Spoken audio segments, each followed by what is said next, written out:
Hello and welcome to RCSchim. Thanks for coming into my hangar. Today I want to give you an overview of the current 1080p 60 frames capable action cameras, flight cams that we can use on our mini quads or whatever that flies and makes good videos. So why do we need 60 frames? Because it looks way smoother, and YouTube now a year or so supports 1080p 60 frames, and it really adds a lot to fast flying videos. Currently we have a lot of affordable solutions to get 1080p 60, and there are many promising candidates. For this reason I made this cardboard box mount here, because I had 6 of them. I also used a Gopro mount for the second row. It's the Foxeer Legend, the SJcam 5000 Plus, the Xiaomi Yi, for reference the Gopro Hero 3 Plus Black Edition. This is the Eken H9, and on top the newest addition to my cam comparison is the Firefly 6S. All of them can record 1080p 60, some of them even claim to have 4K support. None of them has really, but we'll come to this later. So why don't we just look at the cam's output and compare them? The first one is the Foxeer Legend1, and still after refocusing the lens it's not 100% sharp, but gives nice colors. The Xiaomi Yi has good optics, I'd say. Also not 100% sharp, but okay. And this is the new one, the Firefly 6S. It has some weird white balance acquisition here. It looks bluish, but the sharpness is really nice. And the last one for reference, the Gopro3.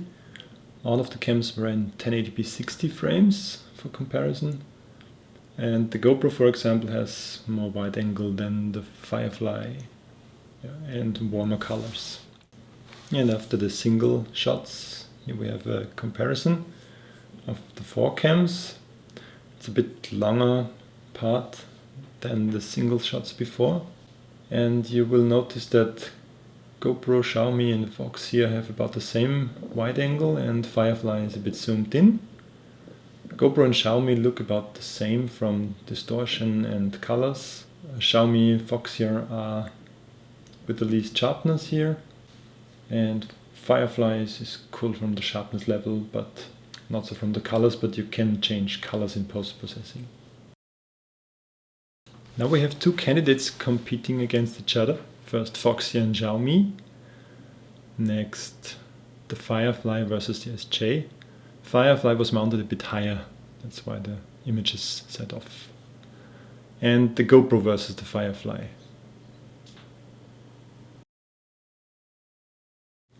I think this is a difficult setting because snow and sun is not easy to capture for the cams. The Firefly had weird color settings. Maybe one could tweak this with other white balance options. But in general I liked the image and the picture of the Firefly the most here. Of course the Gopro is in its own league, but yeah, compared to the Firefly it has a bit less sharpness. And the SJ is just over sharpened here, so yeah.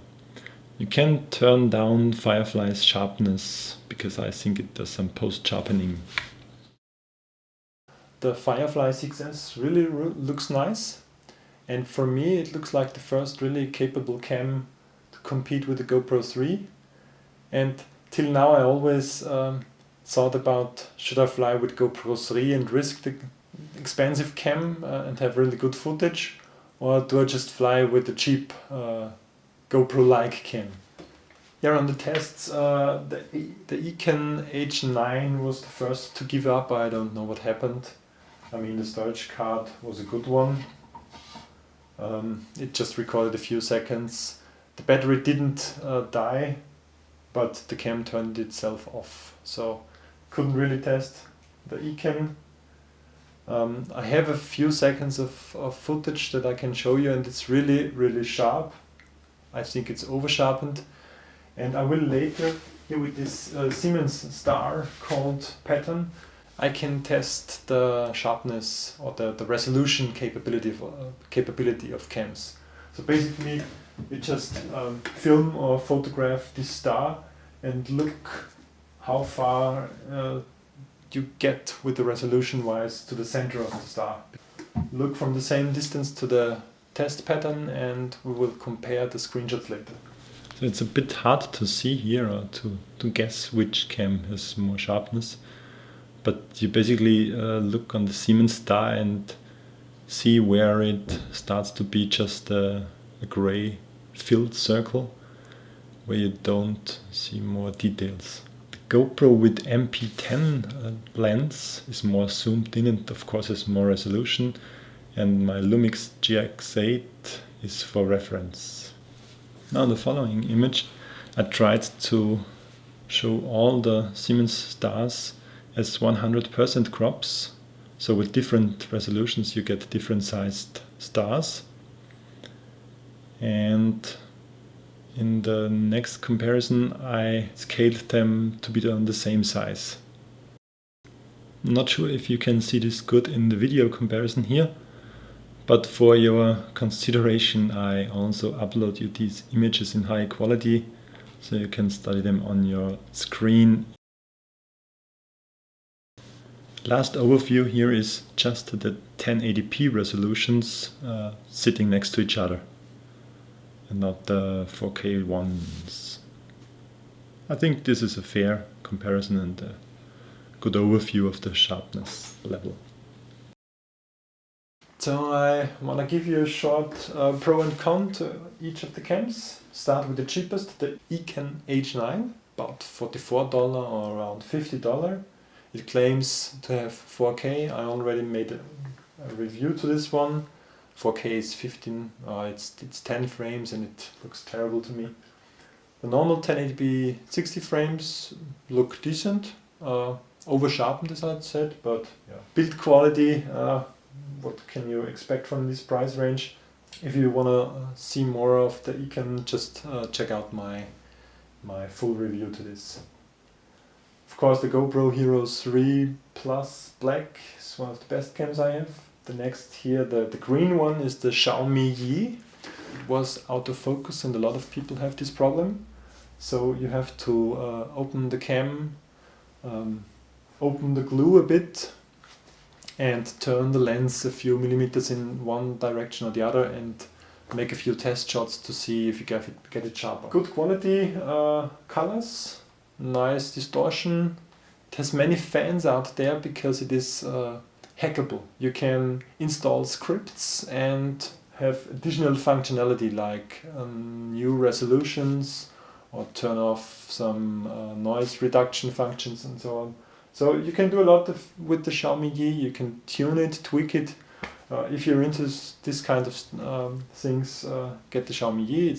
I think it's around $80 maybe. It's cheap and good quality one. I don't understand why the battery is so small. I mean, it's 900 milliamps, but it could be around 3 millimeters thicker to fill the whole battery compartment.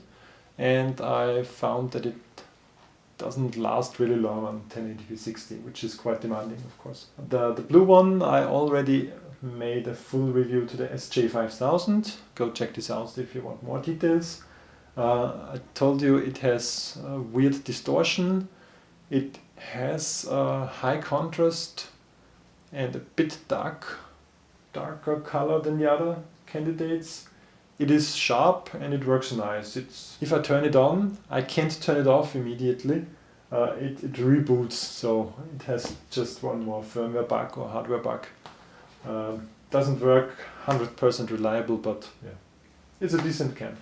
And the last one here on the bottom row is the Foxeer Legend. It has one of the nicest form factors, of course. It's nice to mount it on a quadcopter, on a mini quad. It has about the same form factor than the Runcam 2 or the Mobius, but Mobius is 30 frames only. The Foxeer Legend also suffers from sharpness. It didn't came focused when I got it, so I even changed or switched the lens. I got a cheap Gopro replacement lens, which helped a bit, but I'm not 100% happy with the Foxeer Legend.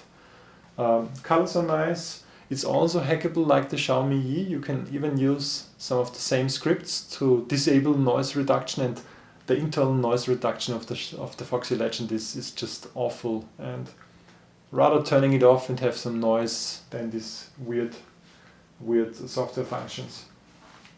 So it's hackable, but also I don't really like the battery life. I had a few flights with my mini quad and with freshly charged batteries, but in the cold you can just fly for like 15 or 20 minutes and then the battery drops down from the voltage level and the cam turns itself off. So the most promising candidate here is the Firefly 6S. Okay, so that's the usual lot of accessories you get with the Firefly.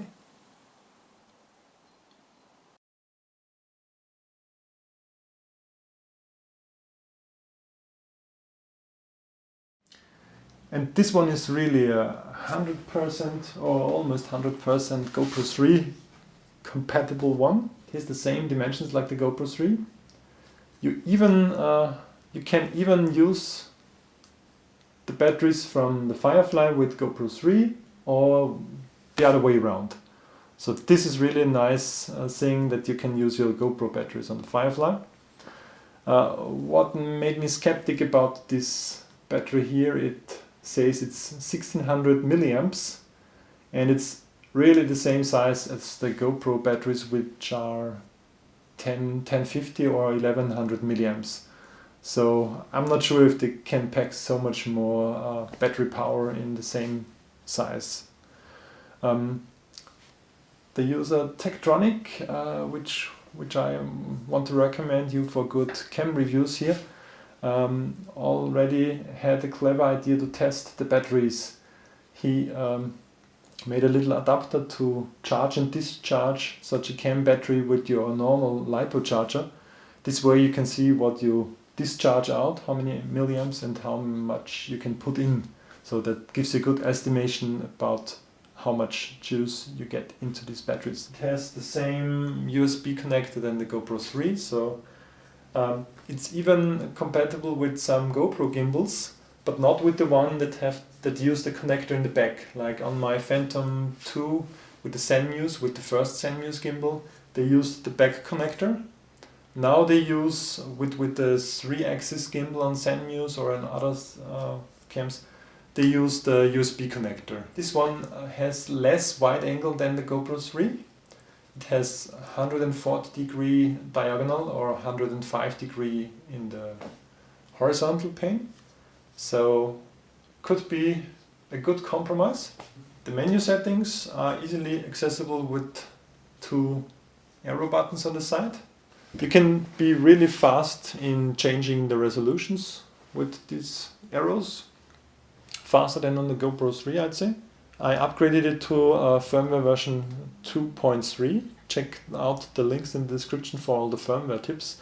For all of the cams, except for the Eken, I tried to get the latest firmware to have a fair comparison. It has Wi-Fi, but Wi-Fi only works if you don't use the 4K mode. It has a built-in gyro stabilization. If we take a look at the Firefly alone in the gyro mode, you see that it's really the only way to film while walking in the park and get decent footage. But of course you see some wobble effects on the edges and you lose some of the sharpness. But yeah, without stabilizer and just holding it in the hand, you won't get away with good footage.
There is an option to remove the fisheye, a computational or software trick to remove fisheye distortion. I'm not sure about this. You can change the light frequency, 50 or 60 frames. It has a TV out, PAL or NTSC switchable, of course. You can use a date stamp. And with version 2.3 of the firmware, you can select the data rate in here. It's kind of like the ProTune mode on the Gopro3. If you activate ProTune on GoPro, it has higher bitrate. Here you can switch between high and low, and it bumps the bitrate from 25 to 30 mbits or something like that. With 1080p 60, I think it was around 40 megabits, which is really high and which makes me happy. You can choose from different color presets, sharpness. You can set the ISO level. You can have some interval photos, burst photos, wide dynamic range, auto shutdown. You can do some nice time-lapse captures with this. Yeah. So handling of the menu and configuration is really nice. What I found weird here, I didn't find the point in the menu where you can set the date. But once you connect the camera with Wi-Fi to the Wi-Fi app, it will sync the date of your mobile phone. So it's a bit of a workaround necessary to set the date. Didn't fully like this, but it's okay. Storage card is on the bottom. Yeah, so really nice. This is about the end of this huge comparison video. I left out the SJcam M10 Plus that I also like because I lost it in my crash, but definitely a decent cam as well. So now you see a bunch of comparison shots where on the right side you see the GoPro and on the left the Firefly. And of course the Firefly is a bit more zoomed in because it has less wide angle than the GoPro. As you see here, sometimes the GoPro does really weird light changes. Maybe I use different spot metering versus normal metering or something like this. These are 100% crops out of the 4K videos.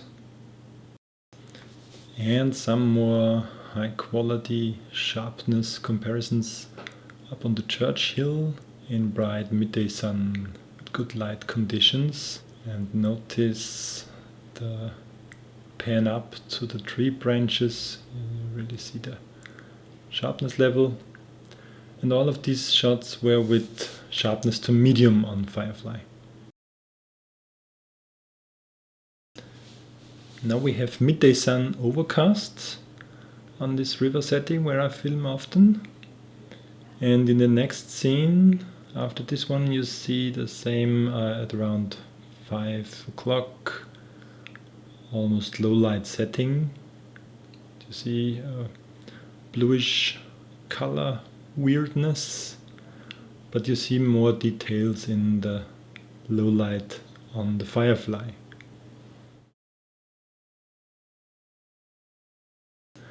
And here I found some really wrong colors on the houses, but yeah, maybe with some color correction you can get rid of this on the Firefly.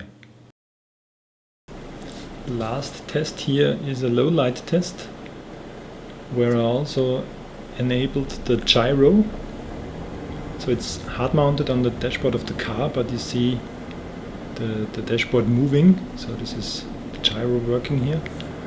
I didn't try it without gyro, so I'm not sure if this blurred night drive here is because of the gyro not working correctly in night setting. But I wasn't too impressed by the low light performance here. And also to mention, the sound quality is really bad, so the mic quality isn't good.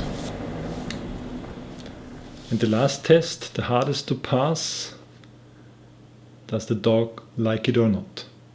and he's not quite sure yet. Thanks for watching until the last frame of this video. See you, bye.